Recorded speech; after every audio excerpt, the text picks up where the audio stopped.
जय हिंद, वंदे मातरम, भारत माता की जय। हम बात कर रहे थे एलोपैथी कैसे ओझापैथी बनकर, उल्लूपैथी बनकर, एलोपैथी में कैसे big pharma, pharma mafia, pharma fraud करते हुए मेडिकल माफिया किस प्रकार से मरीजों को मारने का काम करते हैं, किस प्रकार से ये फार्मा माफिया एक एक व्यक्ति को बीमार बनाकर केवल अपनी दवाइयां बेचना चाहते हैं। इसके ऊपर हम तर्क के साथ, तथ्यों के साथ, प्रमाण के साथ लगातार बातचीत कर रहे हैं। इसी बातचीत को आगे बढ़ाने के लिए हमने कल, जहां पिछले 2 एपिसोड में हमने बातचीत की थी कि जॉनसन एंड जॉनसन के ऊपर किस प्रकार से जुर्माने लगाए गए, और जॉनसन एंड जॉनसन के ऊपर जो जुर्माने लगाए गए वो किसी दवा के लिए नहीं बनाए गए। ये फार्मा कंपनी, ये मल्टीनेशनल कंपनियां इतनी खतरनाक हैं, इतनी खतरनाक है कि वो आपको तेल साबुन के नाम पर, शेविंग क्रीम के नाम पर, बालों में लगाने वाले किसी जेल के नाम पर, आपको कहीं किसी हिस्से में लगाने वाले पाउडर के नाम पर, आपको किसी दवा के नाम पर कैंसर जैसी बीमारी भी दे सकते हैं।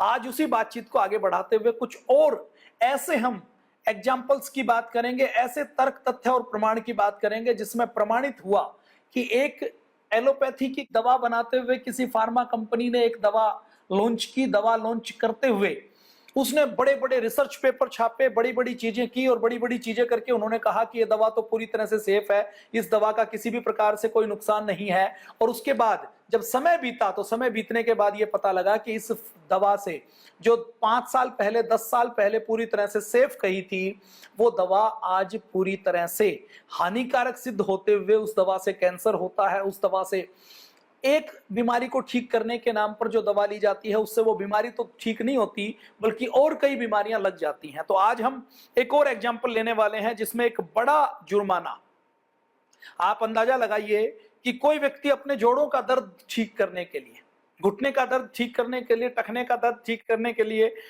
अपने दर्द को दूर करने के लिए कोई दवा खाए और उस दवा से हार्ट अटैक हो जाए। मतलब जोड़ों के दर्द के साथ तो व्यक्ति जिंदा रह सकता है, लेकिन दर्द के नाम पर जो दवा खाई उसने जोड़ों का दर्द तो ठीक किया नहीं, बल्कि हार्ट अटैक और दे दिया।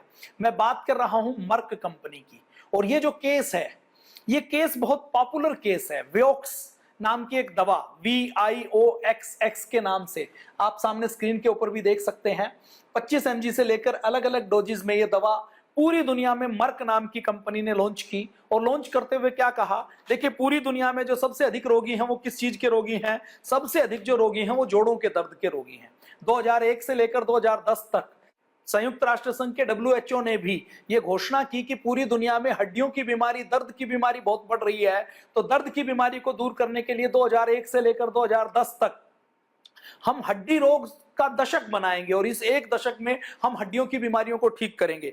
इन 10 सालों में हड्डियों की बीमारी कितनी कम हुई इसका कोई आंकड़ा नहीं है, लेकिन आज हड्डियों के दर्द की बीमारियां पूरी दुनिया में, दुनिया के 200 देशों में बढ़ रही हैं। क्यों? क्योंकि रूट काज हमें नहीं पता। तो जोड़ों का दर्द जैसे बढ़ रहा था, तो उस जोड़ों के दर्द के मरीजों के लिए मर्क कंपनी ने ये वियोक्स के नाम से दवा लॉन्च की, और ये कहा कि ये जोड़ों के दर्द की बड़ी जादुई दवा है। जिनको ऑस्टियोआर्थराइटिस है, जिनको रूमेटाइड अर्थराइटिस है, जिनको गठिया है, जिनको किसी भी प्रकार से जोड़ों में यूरिक एसिड जमा हो गया है, जिनके हाथ पैर काम नहीं करते, जिनको चलते हुए, सोते हुए दर्द होता है, तो उसके लिए ये दवा खाएंगे। ये दवा बड़ा रामबाण काम करती है।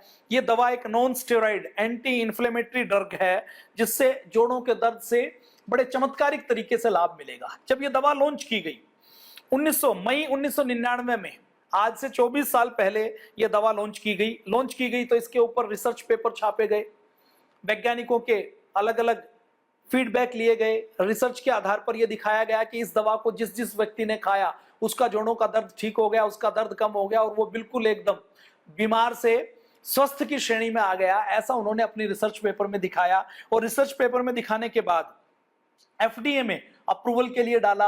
और ये जो मैं केस की बात कर रहा हूं, ये भारत का केस नहीं है, अमेरिका का केस है। तो आप कल्पना कीजिए कि अमेरिका की FDA जो पूरी दुनिया में सबसे शक्तिशाली है, उस FDA के लोगों को भी ये मर्क जैसी कंपनी ऐसी दवा बनाकर अप्रूवल ले सकती है। तो दूसरे देशों में क्या होता है? दूसरे देशों में मैं यदि दुनिया के 190 देशों की बात करूं, दुनिया के लगभग 200 देशों में से जो अधिकतर 90% देश हैं, वो देश तो एफडीए ने किसी दवा को अप्रूवल दे दिया तो एफडीए के अप्रूवल का कागज देखकर अप्रूवल दे देते हैं कि अगर एफडीए ने इसकी जांच कर ली तो हमें जांच करने की जरूरत ही नहीं है। एफडीए ने मान लिया तो ये दवा बिल्कुल ठीक है, अगर अमेरिका के लोग खा सकते हैं तो हमारे देश के लोग तो खा ही सकते हैं, ऐसा मानते हैं। तो मई 1999 में एफडीए ने इस दवा को अप्रूव कर दिया कि गठिया के लिए, अर्थराइटिस के लिए, रोमेटॉइड अर्थराइटिस के लिए, ऑस्टियोआर्थराइटिस के लिए ये बहुत काम करेगी।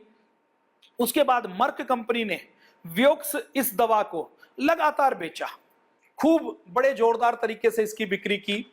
इसको बेचने के लिए उन्होंने अलग अलग हॉस्पिटल में डॉक्टरों के सेमिनार किए, अलग अलग लोगों को, अपने एमआर को एक एक डॉक्टर के पास भेजा और इस दवा के फ्री में सैंपल बांटे। सैंपल बांटते हुए इसके जो कैटलॉग लगवाकर, इसके इश्तिहार लगवाकर हर क्लिनिक के, हॉस्पिटल के बाहर लगवाए कि आपको यदि जोड़ों का दर्द है तो आप ये दवा खाइए। और 2004 तक कई करोड़ लोगों को कई करोड़ डोजेस में ये दवा खिलाई गई। 2004 तक जब ये दवा खिलाई गई तो सितंबर 2004 आते आते केवल 5 साल में, कोई 20-30-50 साल नहीं, जो दवा मई 1999 में लॉन्च की गई रिसर्च करके कि ये दवा बहुत अच्छी है, सितंबर 2004 आते आते मर्क नामक कंपनी को जब ये पता लगा कि इस दवा से जोड़ों का दर्द तो ठीक नहीं होता लेकिन इससे हार्ट अटैक जरूर होता है, तो मर्क नाम की कंपनी ने खुद अपनी इच्छा से एफडीए में चिट्ठी लिखी और चिट्ठी लिखते हुए कहा कि ये दवा कुछ ठीक नहीं बनी, इस दवा को हम वापस लेते हैं, और बाजार में इस दवा को बेचना बंद कर दिया। अब आप सोचिए, ऐसी दवा जिसको करोड़ों लोगों ने खाया हो, ऐसी दवा जिससे कंपनी ने करोड़ों डॉलर का फायदा कमाया हो, उस दवा को कोई कंपनी अपने आप वापस लेगी। और इस दवा को यह माना जाता था कि मर्क कंपनी की ब्लॉकबस्टर दवा है, एक तरीके से कंपनी की यह दवा बहुत जोरदार तरीके से बिकने वाली दवा है कि कंपनी की जो बिक्री होती है उस बिक्री का एक बड़ा हिस्सा इस वियोक्स दवा से आता है। तो ये सारी चीजें जब चलती रही तो 2004 तक हार्ट अटैक होने लगे और लैंसेट नाम की रिसर्च जर्नल में ये रिसर्च पेपर पब्लिश हुआ कि 2004 में जो रिसर्च हुई उसमें यह पता लगा कि 88,000 लोगों को दिल का दौरा पड़ा इस दवा को खाने से और 38,000 लोगों की तो मौत हो गई। ये तो रजिस्टर्ड रिकॉर्ड है जो प्रमाणों के आधार पर था, जो लैंसेट नाम की एक जो विज्ञान की पत्रिका है उसमें छापा गया।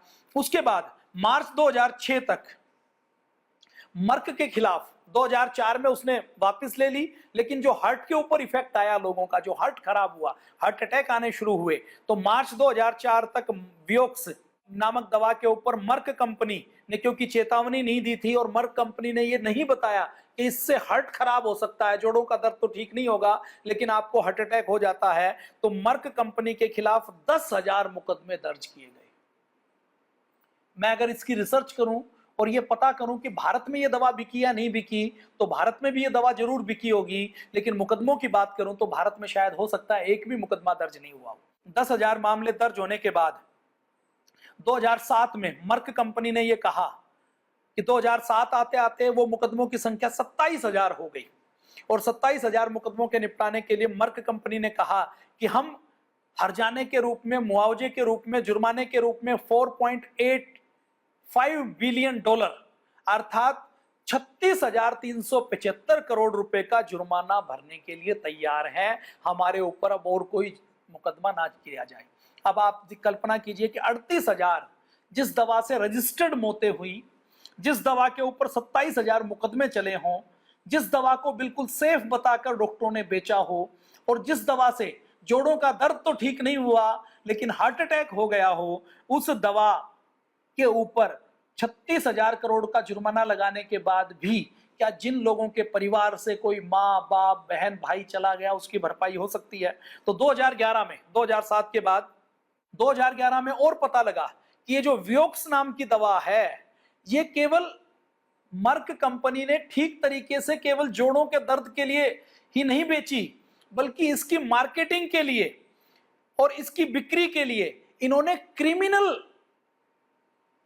क्रिमिनल ऑफेंस किए हैं, इन्होंने जो आपराधिक कार्य किए हैं वो आपराधिक कार्य किए हैं। और 2011 में फिर मर्क कंपनी के ऊपर अमेरिका के जस्टिस डिपार्टमेंट ने 950 मिलियन डॉलर 7,125 करोड़ रुपए का और जुर्माना किया। तो आप देखिए जोड़ों के दर्द की एक छोटी सी दवा जिसको आप दर्द दूर करने के नाम पर खाते हैं, वो दवा आपके हार्ट को फेल कर सकती है, हार्ट अटैक कर सकती है। और ये दवा जब वापस ली गई तो इस बात के ऊपर कहीं कोई चर्चा नहीं हुई कि वो रिसर्च रिपोर्ट कौन सी थी जिसमें इस दवा को ठीक बताया गया, वो प्रोसीजर कौन सा था जिसने पहले तो इस दवा को ठीक बताया और बाद में पता लगा कि ये दवा तो हार्ट अटैक करती है। इसका मतलब क्या है कि जिस ताश के पत्तों पर, रेत के महल पर ये जो एलोपैथी के रिसर्च का सिस्टम खड़ा है, ये भर भरा कर किसी भी दिन गिर सकता है। और ऐसी कोई एक दवा नहीं है, ऐसी हजारों की संख्या में दवा है जिनके ऊपर बैन लगाया गया, जो गंभीर बीमारियां पैदा करने का कारण बनती है। अब ये मर्क कंपनी के बाद अब मैं और बात करूं तो किस प्रकार से ये धोखाधड़ी कोई एक जॉनसन एंड जॉनसन, एक कोई फाइजर, एक कोई मर्क नहीं कर रही। जितनी एलोपैथी की दवा है, जितना फार्मा माफिया है, जितना बिग फार्मा है, उसमें से अगर हम केसेस की बात करें तो सबके खिलाफ क्रिमिनल अपराधों से लेकर इसके अलावा धोखाधड़ी, ऑफ लेवल मार्केटिंग, रिश्वत देना, अवैध मार्केटिंग करना, एक दवा बनाई सिरदर्द के लिए है, ये पता लगा कि सिरदर्द में तो काम नहीं करती तो उसको पेट दर्द के लिए भी बेच देना, एक दवा पेट दर्द के लिए बनाई है उसको घुटनों के दर्द के लिए दे देना, एक दवा बनाई है डिप्रेशन के लिए, डिप्रेशन के साथ साथ उसको नींद नहीं आने की बीमारी में भी बेच देना, एक दवा बनाई है ब्लड प्रेशर को कम करने के लिए उसको कोलेस्ट्रॉल की दवा बनाकर बेच देना। इस प्रकार के जो फ्रॉड करने का काम है ये भी ये फार्मा कंपनी खूब करती हैं। मैं अगर एक और एग्जांपल आपके सामने लूं तो ग्लैक्सोस्मिथक्लाइन नाम की एक कंपनी है जिसको दुनिया में बहुत अच्छी कंपनी माना जाता है। भारत के अंदर भी ये खूब सारे उत्पाद बनाती है, खूब सारे उत्पाद बेचती है। ग्लैक्सोस्मिथक्लाइन के ऊपर एक जुर्माना किया गया जिसमें यह पता लगा कि ग्लैक्सोस्मिथक्लाइन ने अपनी कुछ दवाएं जारी की थी, कुछ दवाएं जिसमें एंटी डिप्रेशन की एक दवा थी पैक्सिल के नाम से, वेल्बुट्रिन के नाम से एक और दवा थी, अस्थमा की दवा थी एडवेयर के नाम से, और मिर्गी की एक दवा थी लेमिक्टाल के नाम से, और मितली और उल्टी की दवा थी जोफ्रान के नाम से। ये जो दवा इन्होंने बनाई, ये जीएसके को, ग्लैक्सोस्मिथक्लाइन को बहुत अच्छी कंपनी एक माना जाता है। ये दवा, इसमें से कोई दवा मिर्गी की दवा थी, कोई मल्टी की दवा थी, कोई उल्टी की दवा थी, कोई अस्थमा की दवा थी, कोई एंटी डिप्रेशन की दवा थी। जब इन दवाओं को बनाया गया तो इन दवाओं को बनाया गया था अस्थमा के लिए, मिर्गी के लिए, मितली के लिए और उल्टी के लिए या एंटी डिप्रेशन के लिए। इन दवाओं का प्रचार करते हुए इनको बेच दिया किसी और काम से, मतलब दवा का अप्रूवल लिया कि ये दवा नींद की गोली के रूप में काम करती है, उसका प्रचार प्रसार किया, डॉक्टर को रिश्वत दी, डॉक्टर को कैटलॉग छपवाकर, अखबार में विज्ञापन छपवाकर, टीवी के ऊपर विज्ञापन दिखाकर उसको बेच दिया। जो सिरदर्द की दवा थी उसको कोलेस्ट्रॉल कम करने के नाम पर, दवा जो घुटने के दर्द थी उसको नींद आने की दवा के नाम पर बेच दी, और बेचने के बाद करोड़ों डॉलर कमा लिए।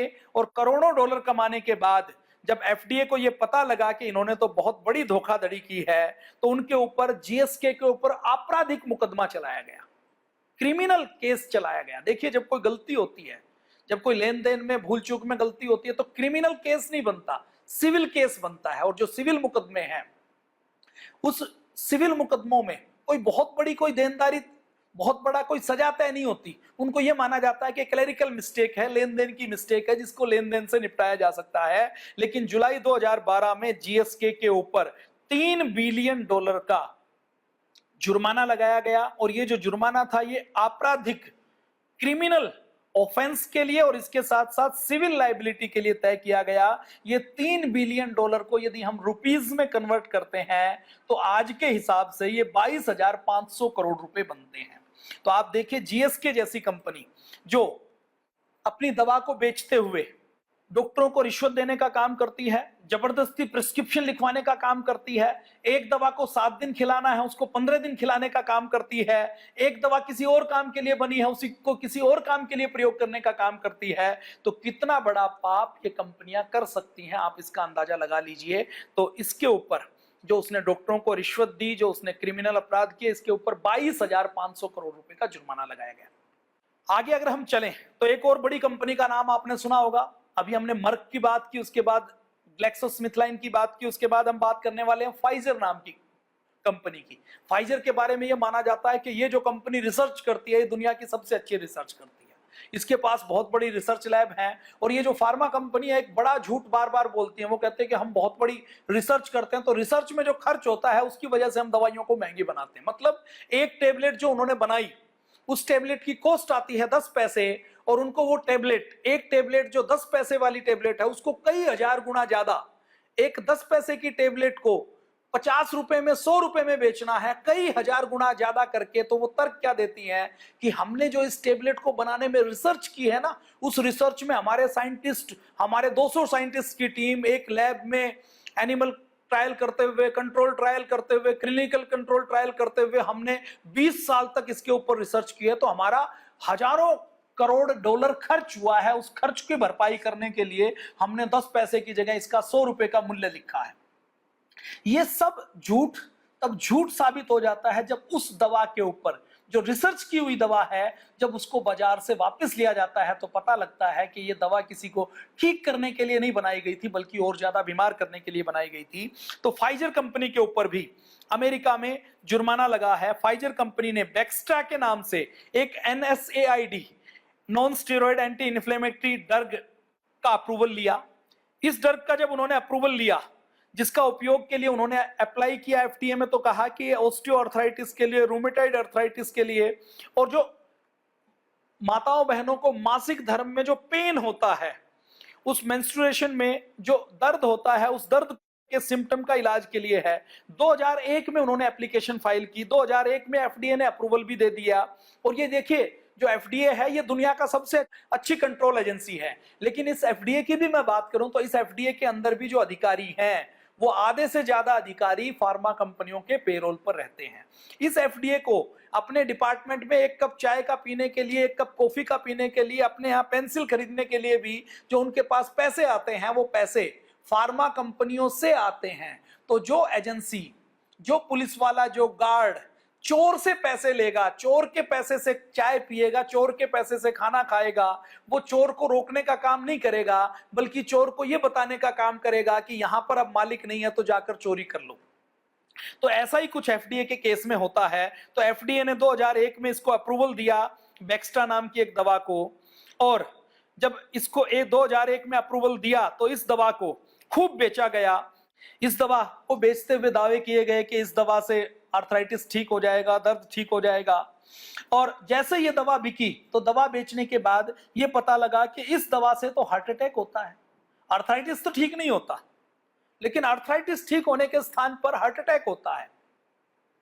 तो फाइजर ने खुद 2005 में कहा कि हम इस दवा को वापस लेते हैं।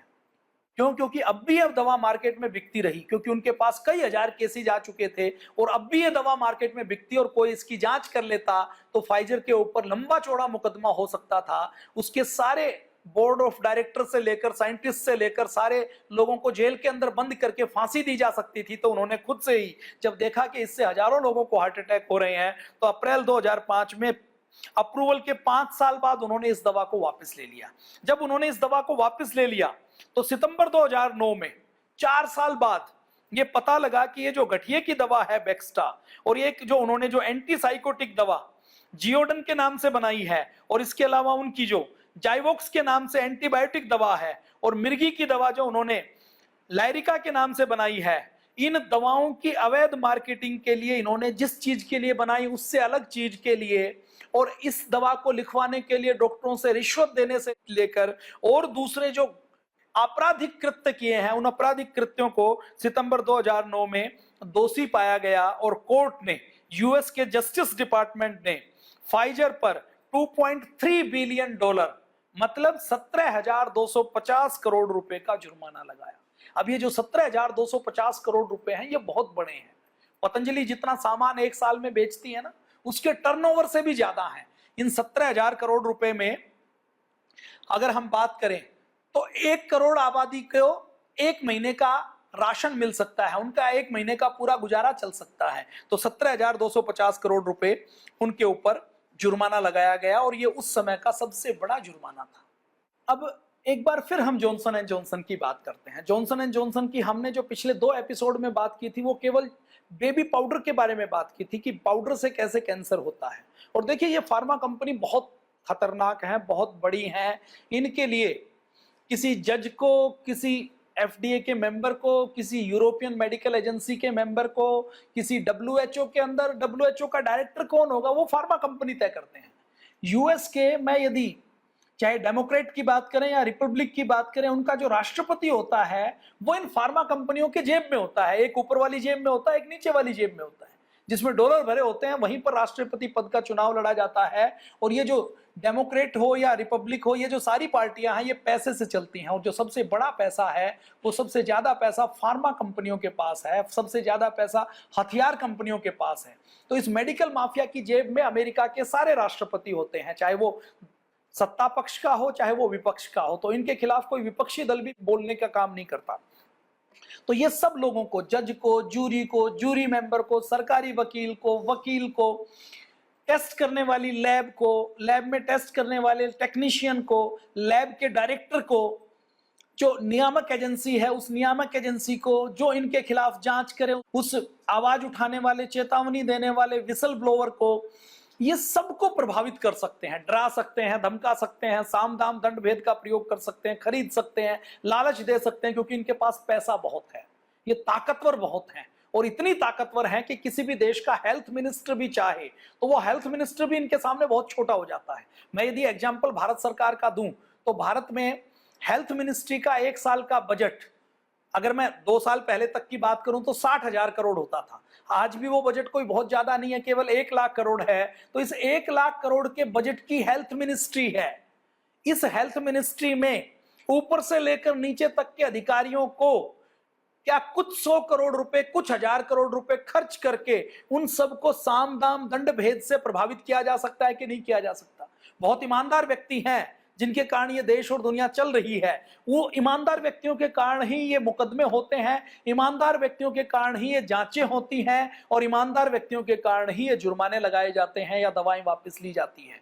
आप कल्पना कीजिए, ये तो हमने ईमानदार व्यक्तियों की बात की, ऐसे कितने मुकदमे होंगे, ऐसे कितने केस होंगे, ऐसी कितनी दवाएं होंगी जिसमें आवाज उठाने से लेकर, लैब की जांच की रिपोर्ट से लेकर, लैब के टेक्नीशियन से लेकर, डायरेक्टर से लेकर, जज से लेकर, केस लड़ने वाले सरकारी वकील से लेकर, केस की जांच करने वाली नियामक एजेंसी से लेकर बाकी लोगों को प्रभावित नहीं किया गया हो। ऐसे कितने केस होंगे जो कागजों के अंदर, फाइलों के अंदर, पैसे के अंदर, डॉलर के अंदर, साम दाम दंड भेद के अंदर दब गए होंगे। उनकी अगर हम कल्पना करें तो जिन केसेस में सजा हुई है या जुर्माना हुई है, उससे कई गुना ज्यादा वो केसेज हैं जिनमें सजा नहीं हुई, जिनमें कोई जुर्माना नहीं हुआ।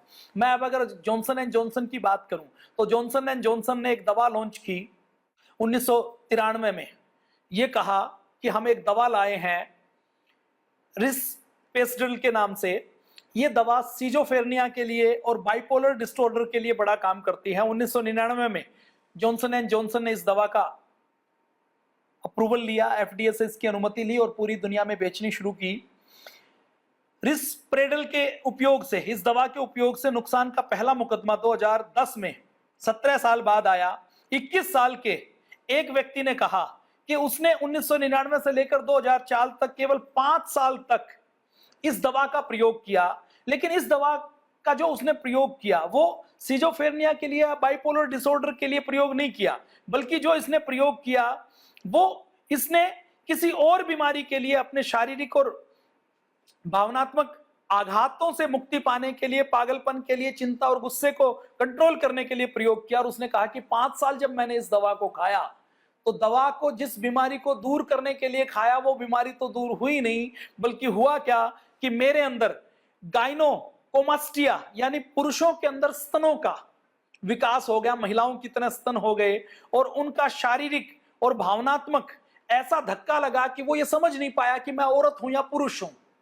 पुरुष के अंदर औरतों के गुण आने शुरू हो गए, उसका परिवार टूट गया, उसकी पत्नी उसको छोड़कर चली गई, उसके बच्चों को स्कूल के अंदर सारे लोग चिढ़ाने लगे। तो उसने केस किया, और केस किया तो उसके ऊपर पहला मुकदमा जॉनसन एंड जॉनसन के ऊपर 2010 में दवा लॉन्च करने के 17 साल बाद किया गया। 17 साल बाद जब ये मुकदमा किया गया तो ये पाया गया, कोर्ट में जांच हुई, कई सालों तक जांच चलती रही, मुकदमा चलता रहा। जॉनसन एंड जॉनसन ने बड़े से बड़े वकील खड़े किए, और वकील खड़ने के बाद पता लगा, खड़ा करने के बाद पता लगा कि रिस्प्रेडल और इनवेजा और नेट रेकोर नाम की जो दवाएं हैं, इनकी जो इन दवाओं को प्रमोशन के लिए डॉक्टरों को रिश्वत दी, और ये दवा जिसके लिए बनाई गई थी, जिसके लिए अप्रूवल लिया गया था, उन दवाओं के अलावा, उन बीमारियों के अलावा दूसरी बीमारियों में भी इनको बेचा गया, तो कोर्ट ने जॉनसन एंड जॉनसन को भयंकर दोषी पाया और दोषी पाकर 2.2 बिलियन अर्थात 16,500 करोड़ रुपए का जुर्माना लगाया। तो आप देखिए ये कंपनियां कितनी खतरनाक है। अगर ये कंपनियां अमेरिका जैसे देश में धोखाधड़ी कर सकते हैं, रिश्वत दे सकते हैं, लोगों को मार सकते हैं, हार्ट अटैक कर सकते हैं, कैंसर कर सकते हैं, तो भारत जैसे देश में जहां ना कोई लैब है, ना कोई शिकायत कर सकता, ना कोई जागरूक जनता है, 70% जनता ऐसी है जिनको अंग्रेजी पढ़नी नहीं आती, जिसको पढ़नी आती है वो अगर कहीं किसी कोर्ट में, थाने में, मुकदमे में चला जाए तो उसकी कोई सुनवाई करने वाला नहीं है। कोई केस कर दे तो ये कंपनियां सबसे पहले लैब को खरीद लेंगी, उसके बाद जांच करने वाली एजेंसी को खरीद लेंगी, पुलिस को प्रभावित कर देंगी, कोर्ट को प्रभावित कर देंगी। इन सब में भी अगर कुछ हो जाए तो हमारी जो कंट्रोल यूनिट है, जो हमारी नियामक एजेंसियां हैं, उनके अंदर ऐसे लूप होल खोज लेंगी, हमारे कानून के अंदर ऐसी गलतियां निकाल लेंगी कि इनको सजा नहीं दी जा सकी। मैं इसके ऊपर और रिसर्च करता हूं कि ऐसी कौन सी दवाइयां और कंपनी हैं जिनके ऊपर आज तक भारत में मुकदमे हुए। वापिस लेना नहीं, भारत के अंदर मुकदमे कितने दवा कंपनियों को हुआ और कितनी दवा कंपनियों को नकली दवा, जहरीली दवा, नुकसानदायक दवा बनाने से कितनी दवा कंपनी के मालिकों को जेल में भेजा गया, इसका रिकॉर्ड भी मैं आपके सामने रखता होने वाला हूं। तो आज के लिए इतना ही। इस एपिसोड को आपको यदि अच्छा लगा हो तो इसको शेयर जरूर करें। आज के लिए इतना ही। जय हिंद, वंदे मातरम, भारत माता की जय।